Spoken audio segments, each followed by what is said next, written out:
Bom dia, boa tarde, boa noite, boa madrugada pra você que está nos vendo. Eu sou Luara Long. Eu sou Felipe Carvalho. E esse é mais um Pod Fritas Oficial.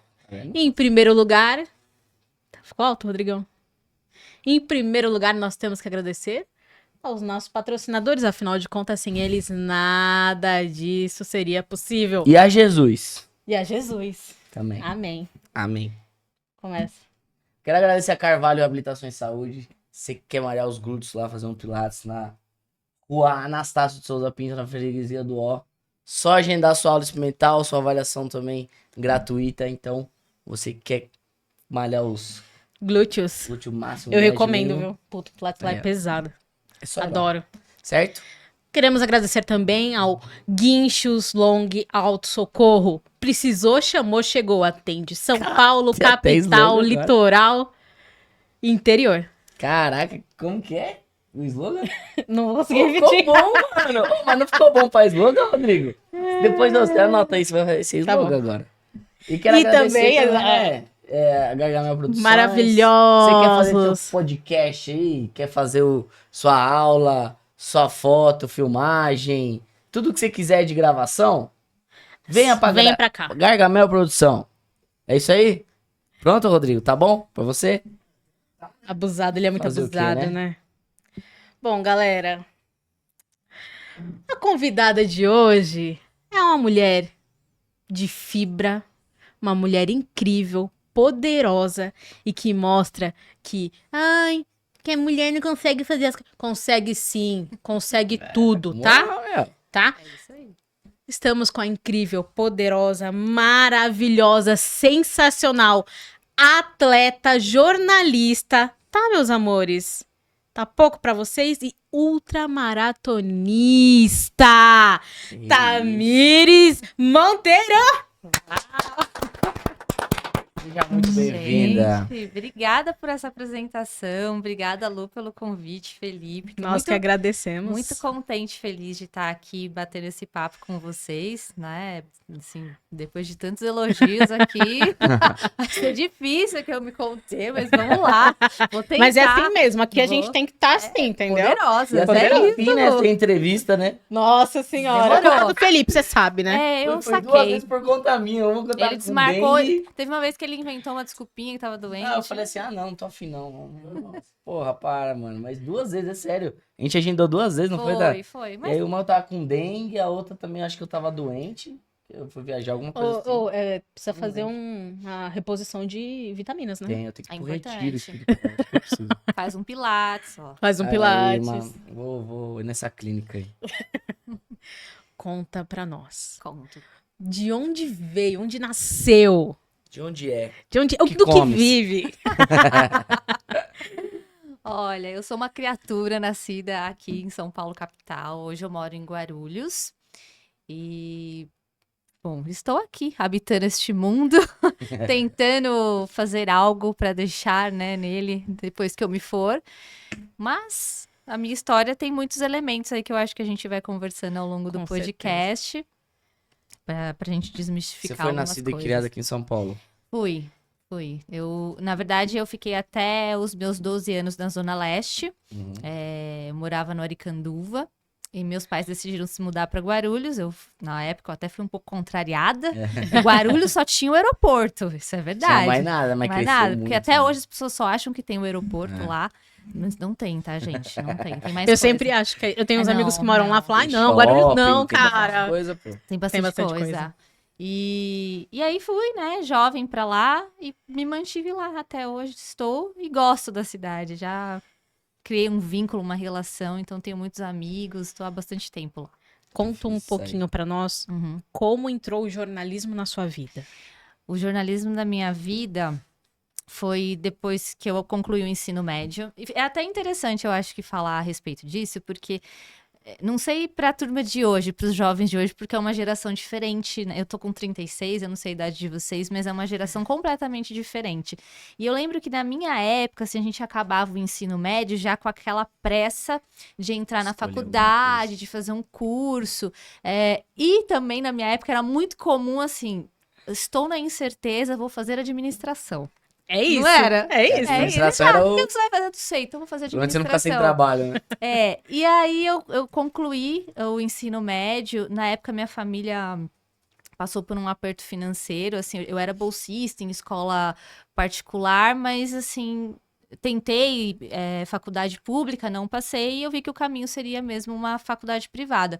Mas na época minha família não tinha condição, então eu tive que ficar um ano parada, né? Eu acabei o ensino médio e não entrei direto na faculdade, diferente de quase todos os meus amigos que estudavam Foram na escola direto. particular.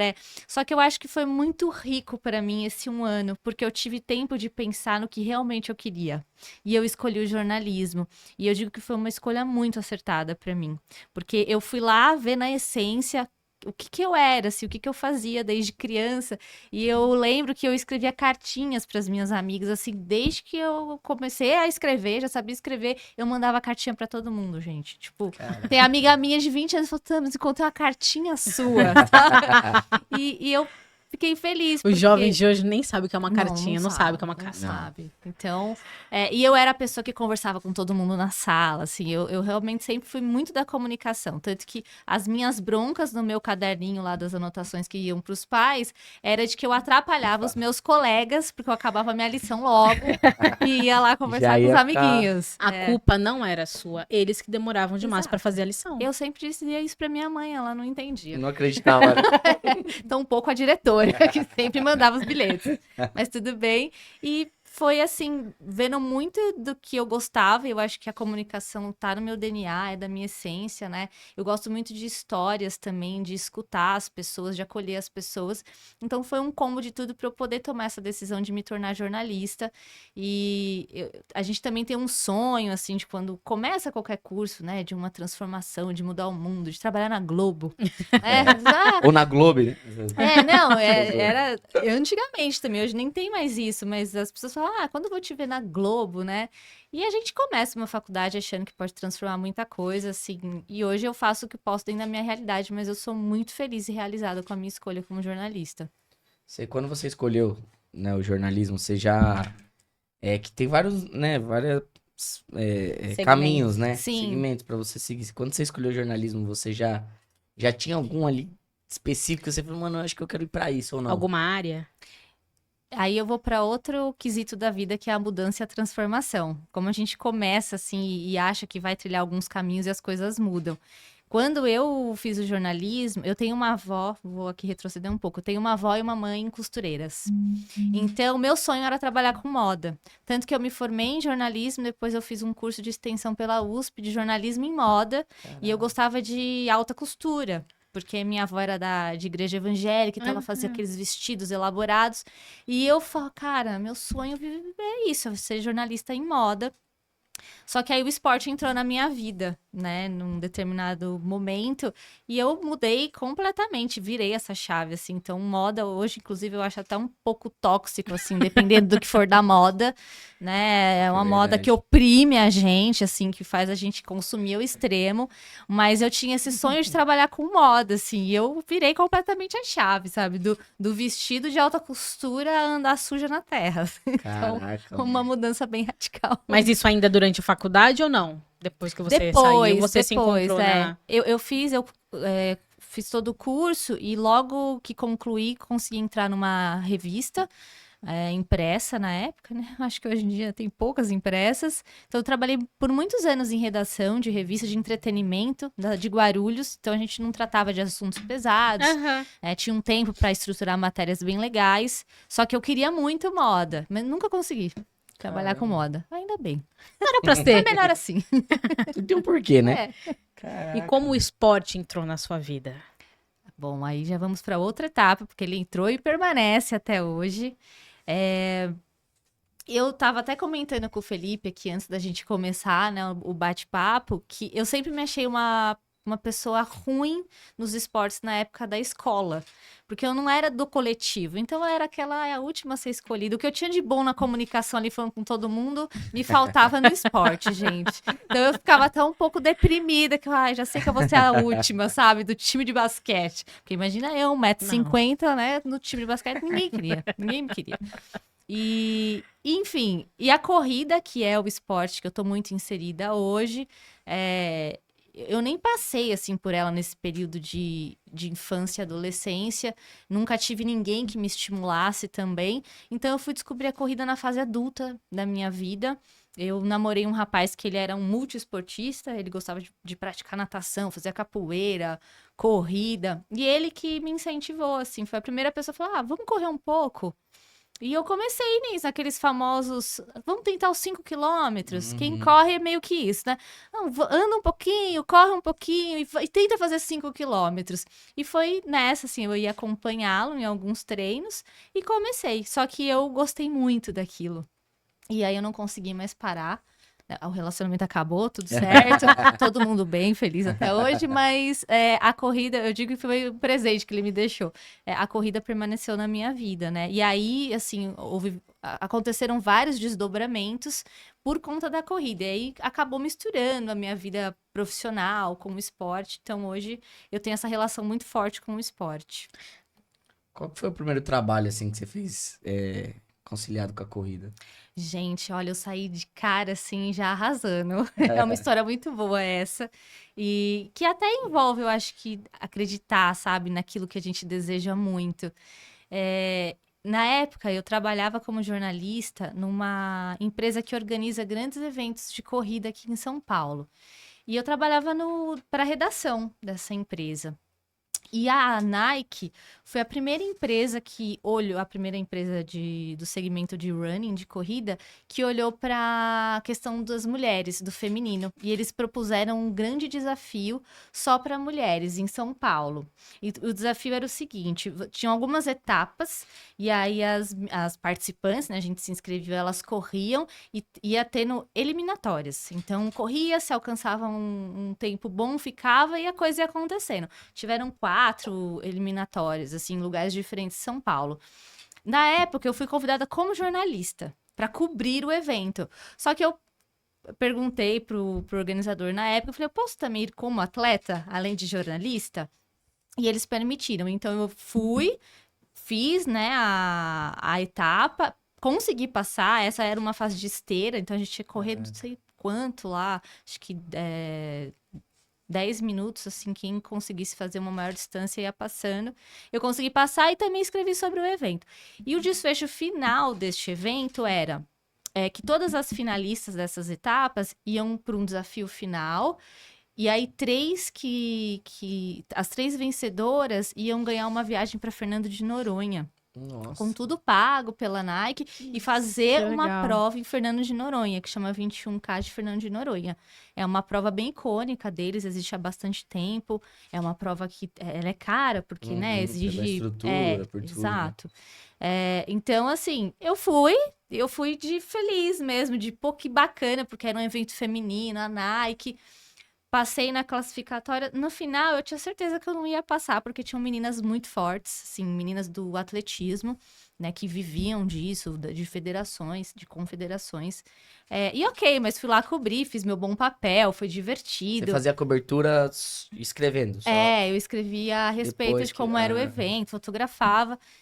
E ok, fiz o meu papel, o desafio acabou, as 3 meninas ganharam, e eram meninas do atletismo, mesmo muito boas, muito fortes. Fiquei bem contente que elas também conseguiram essa realização. E aí, um belo dia, assim, passaram-se alguns dias, aí o produtor falou, Tamires, a gente queria te fazer um convite, que é também ir para Fernando de Noronha, para você fazer a cobertura lá também como jornalista. E aí, assim, eu fiquei muito surpresa, porque de fato eu não esperava. Assim, as grandes marcas trabalham, né, com a parte, assim, de atleta mesmo, da elite, e também com influenciadores. Então, eu fui ali mais pro lado dos influenciadores, mas de um modo geral eu participei de tudo. E fiz tudo, né? Eu fui pra viagem, acompanhada da Nike, pude fazer a corrida e tive a chance ainda de comunicar como foi toda essa experiência. Então, assim, de cara, eu falei, cara, que incrível, assim, o que eu tô vivendo, né? Eu sou uma pessoa simples, né? Eu, assim, tinha na minha listinha de desejo Fernando de Noronha, mas eu nunca achei que fosse Você ia acontecer dar um passinho no, mais... no tempo que foi e da forma que foi. Então, foi incrível, assim, ter vivido isso. E a partir disso também começaram a surgir outras oportunidades. Que delícia, Caraca, caramba. mano, imagina, Sensacional, top. né? Eu acho que quando a gente não imagina, mas não digo todo mundo, Mas a gente vai sendo abençoado sem perceber. E você vai atraindo aquele, caramba, que legal tá Sim. acontecendo. Caramba, que legal tá Você nem acontecendo. acredita, né? Sim. E você vai só emanando pro universo, tipo assim, ó, tá muito bom, tá muito ótimo. E ele só vai te trazendo o bom e o ótimo, né? É isso. E como foi a sua primeira... Essa foi a sua primeira corrida? Não.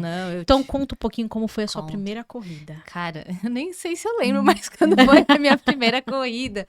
Eu já corro há quase 10 anos, gente. Já fiz muita corrida nessa vida. Se eu não me engano, foi uma corrida noturna. Que era Night Run. Nem sei se existe, eu acho que existe Acho que ainda. existe E é ainda. vibes, que é meio que baladinha com corrida. Eu fiz essa corrida super feliz. E aí, a partir dela, né, fui pesquisando outras. Todas corridas de rua. Aí eu fiquei um tempo fazendo corrida de rua até cair na corrida de trilha e montanha, que é o trail run. A gente chama de trail run. E aí eu fiquei mais focada no trail run mesmo. E o que você precisou pra ir pro Trail Run e conseguir participar da corrida de Trail- forma completa? Trio One. É isso? Trail Run. Trail Minha run. pronúncia em inglês é maravilhosa. Run de corrida. Porra Run. nenhuma. Run. Run. Entendi. Acho interessante abordar o trail, porque da corrida muita gente fala hoje, né? A gente tem um número absurdo de corredores hoje no Brasil, e que bom. Mas o trail, ele é um... Acho que não vou chamar de diferente, mas ele tem suas particularidades.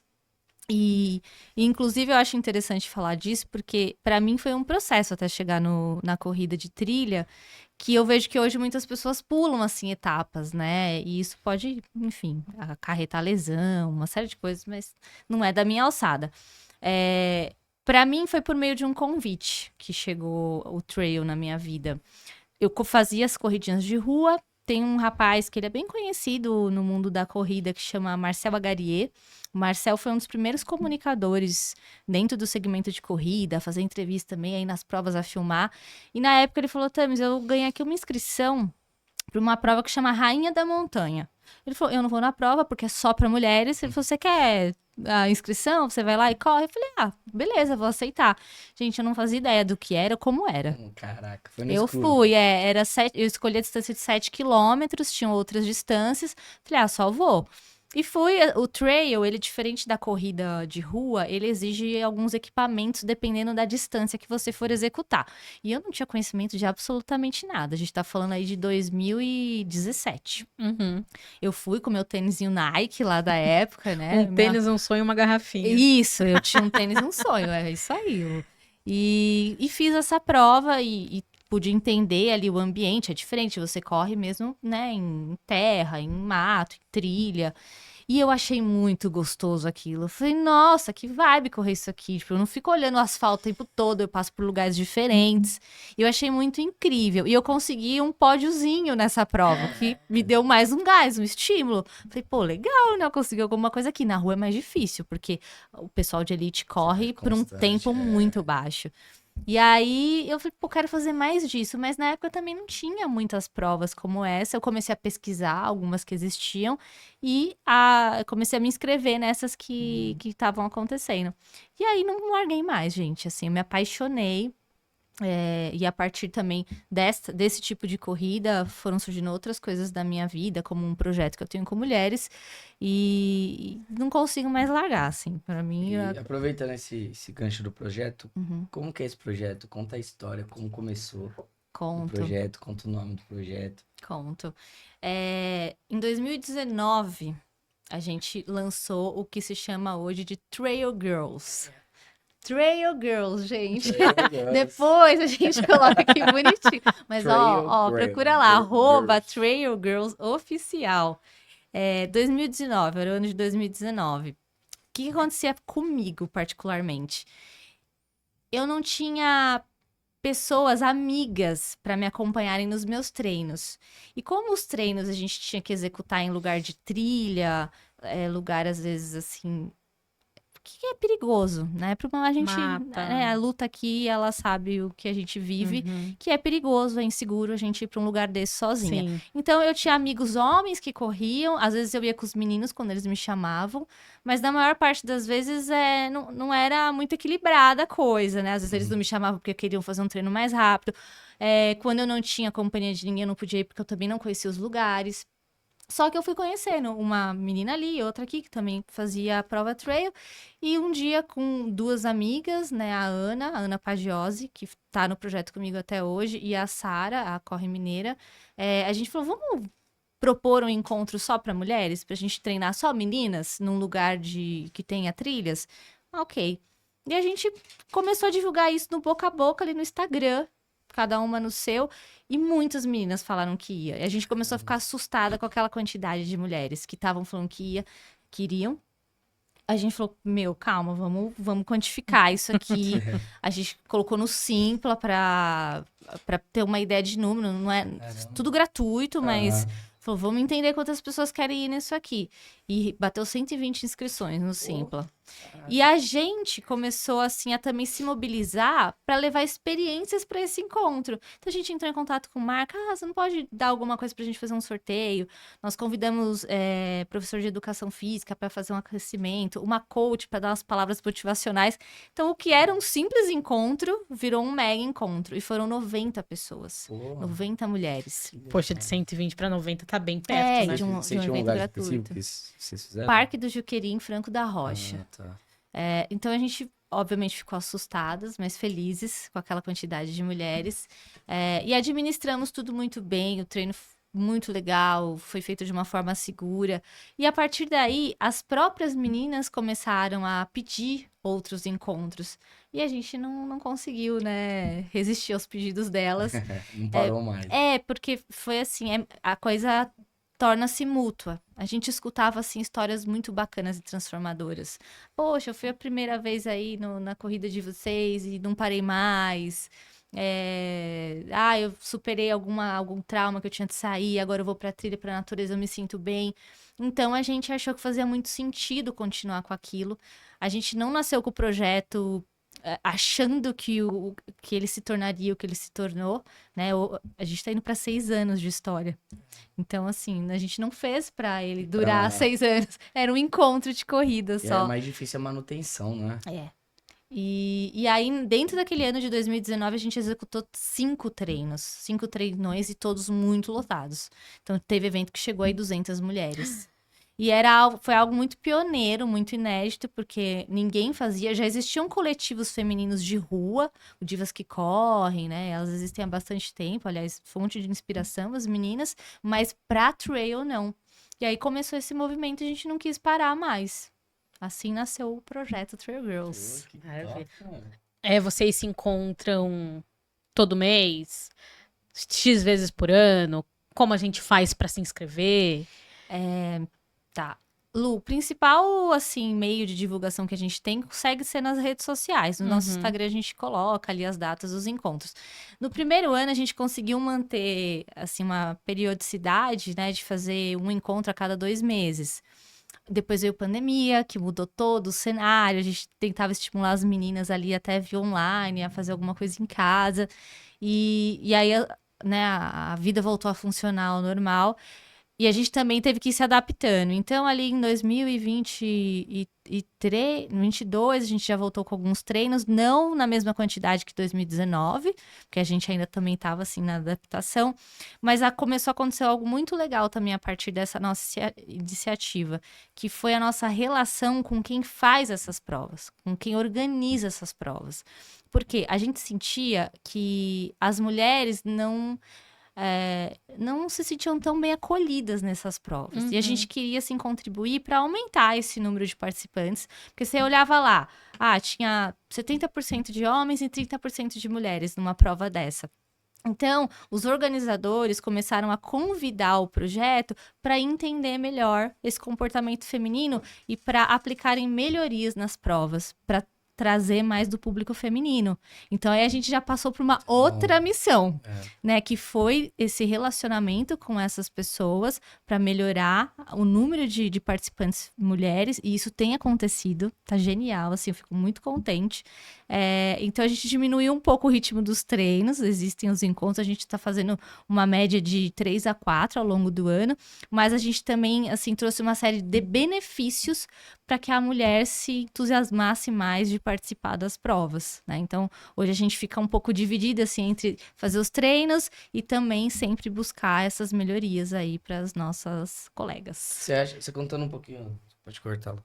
Você contando um pouquinho das provas e tudo, você acha que esse 70, às vezes 70-30, você acha que inibe muitas mulheres de querer conhecer mais sobre o esporte em si?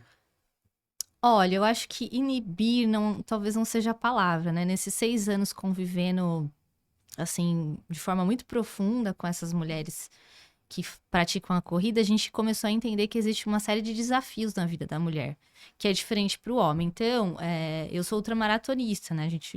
Pra turma aí que não sabe, mas a gente considera ultramaratona tudo que ultrapasse 42 quilômetros.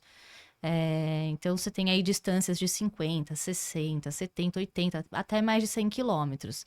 E nessas distâncias maiores, é aí que o número de mulheres é ainda menor. Você pega lá uma prova dos 80 quilômetros, você vai ver que 80% são homens e 20% de mulheres. E por quê? Eu não acho que seja uma inibição, mas eu acho que seja uma atribuição, né, do feminino ao longo desses anos, aí, de tudo que a gente tem visto, até de informação. Porque a mulher, ela tem uma jornada um pouco mais longa que o homem. Né, acaba, na maior parte dos casos, eu não vou generalizar, ainda bem que inclusive as coisas estão mudando, mas a função de a mulher trabalha, a mulher chega e tem que dar conta da casa, tem os filhos, tem muita mãe solo. Isso reduz o tempo de bem-estar dela e de treino. Porque quando você está treinando para fazer uma prova dessa, requer muito, né, muita dedicação, muito do seu tempo. Então, uma mulher, ela tem um tempo reduzido para se dedicar para uma atividade física. Então, também eu acho que o projeto veio para tentar embutir essa ideia de que, olha, é importante que você tenha o seu tempo, né? Hoje o filho vai ficar um pouco com o pai e eu vou fazer o meu treino de 40 minutos, 1 hora. Então, respondendo a tua pergunta, Felipe, eu acho que não vem de uma inibição mesmo, vem de uma falta de tempo, assim, né? Um equilíbrio, né, entre as relações. Uma cultura Meio machista, né? fraternal, assim, que pôs na responsabilidade das mulheres muito mais coisa do que elas aguentam e elas dão conta porque tiveram que dar. E seguem dando, né? Esperamos que mudem. Algumas Com coisas certeza. mudaram. Espero que cada vez mais muda mais, né? Eu acho que da nossa idade pra frente, assim, pra trás, né? Não, pra frente. Da nossa idade pra frente, eu acho que vem diluindo Sim. bastante. Sim, esses dias eu li, inclusive, uma matéria dizendo que, assim, as transformações para o gênero feminino, a gente só vai ver com efetividade daqui um pouco mais de 100 anos. E eu faço o que faço também, porque eu penso que eu tô deixando uma sementinha, e eu sei que eu não vou ver mudança, né, agora, mas eu me sinto contente em pensar que lá na frente, as meninas que virão para fazer qualquer tipo de esporte, né, principalmente de esporte outdoor, elas virão com menos barreiras, sabe, com mais independência. Então, eu acho que essa é a grande sacada, sabe, Lu, da gente falar. Eu sei que não vai mudar agora, mas a gente tem que começar de algum lugar. E falando também um pouquinho ainda das provas, você falou, né, de inibição, a gente via um problema muito frequente, assim, nas provas que a gente fazia, principalmente essas de longa distância, que era uma visibilidade masculina maior que a feminina. Então, sei lá, os caras estavam no meio do percurso, dos 80, em algum trecho, a gente sabia quem eram todos os primeiros homens que estavam passando ali. As mulheres a gente nunca sabia. E tinham meninas fazendo a mesma coisa.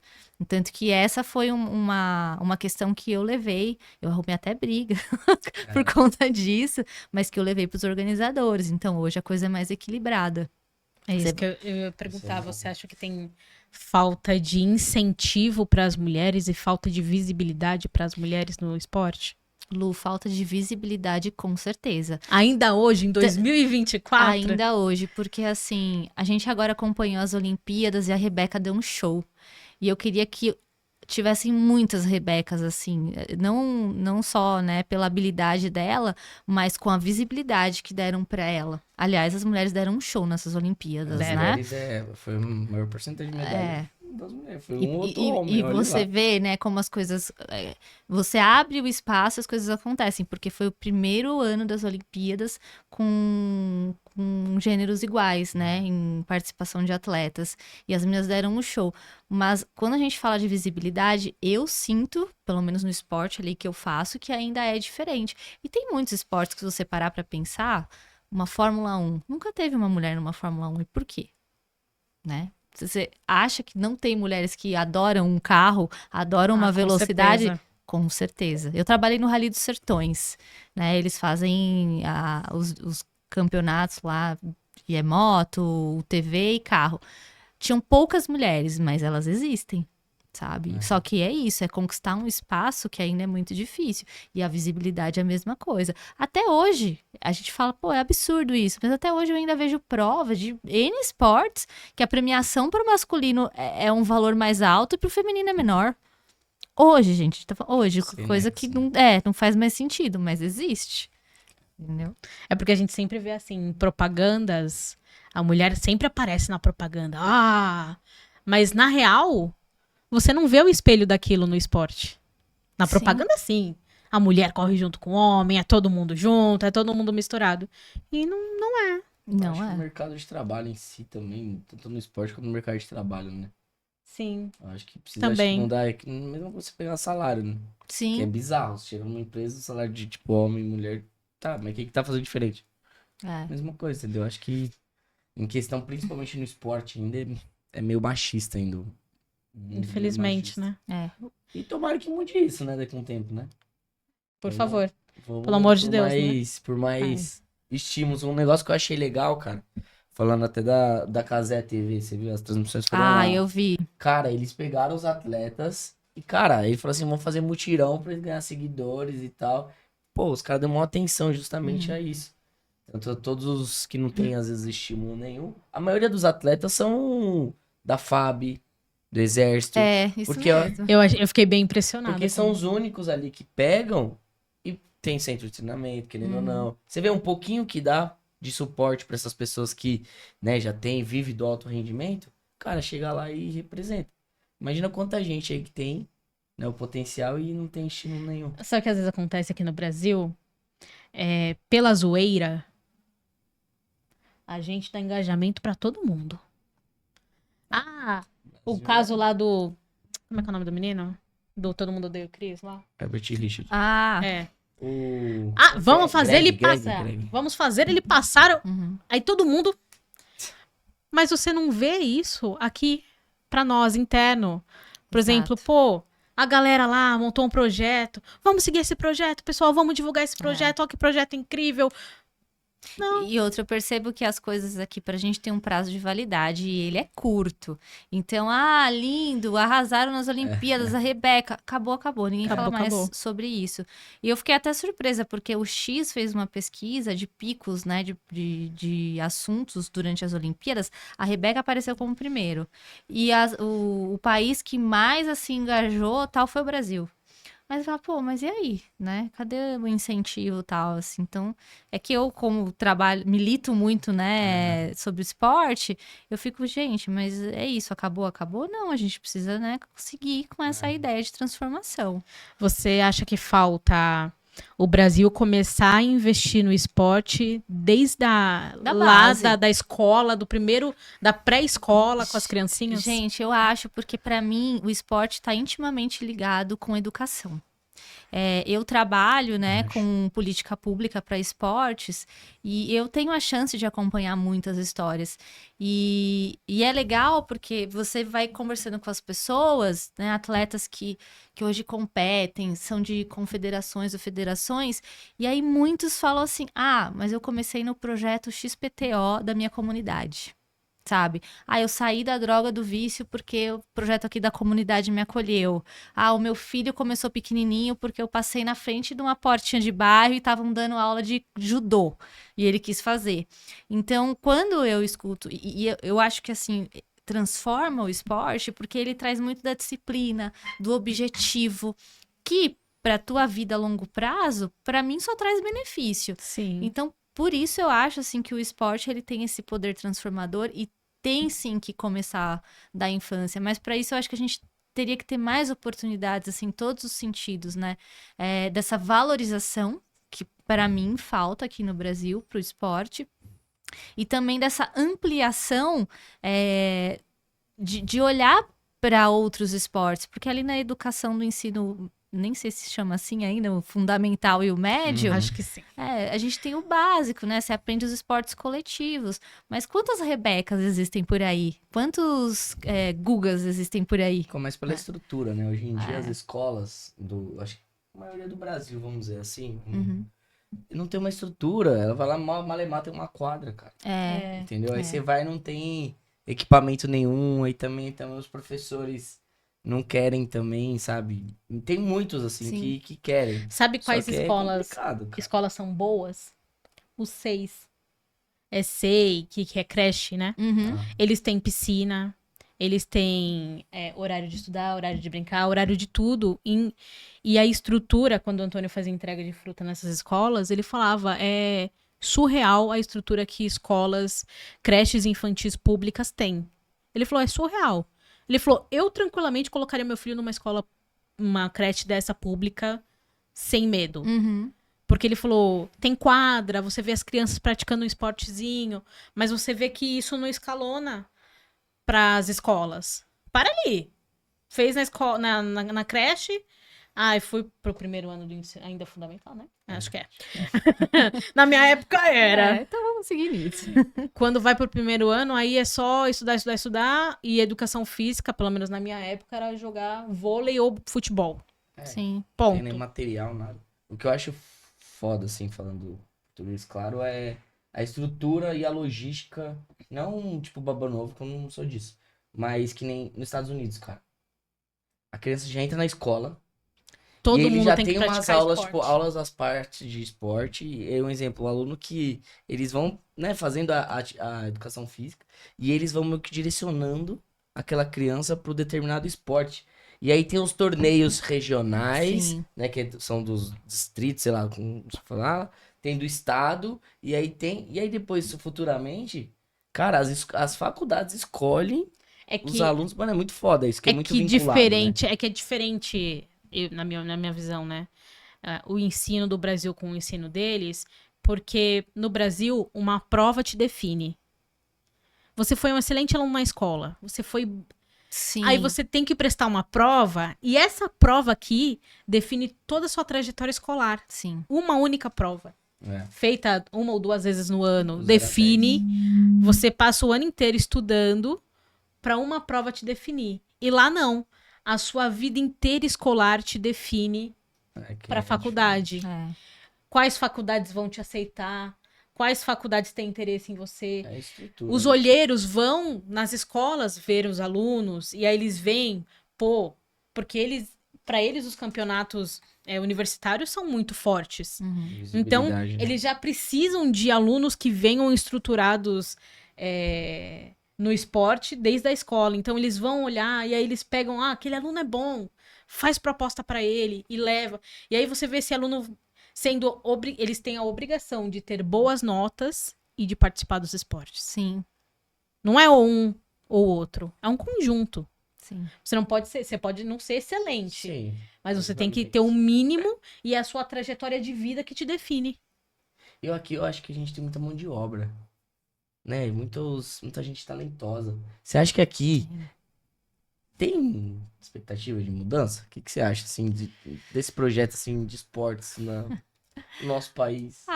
Eu gosto de ser realista, né, Fê? Realista e otimista Por ao favor, mesmo tempo. senão a gente... Então, assim, eu que sou uma praticante de esporte e sei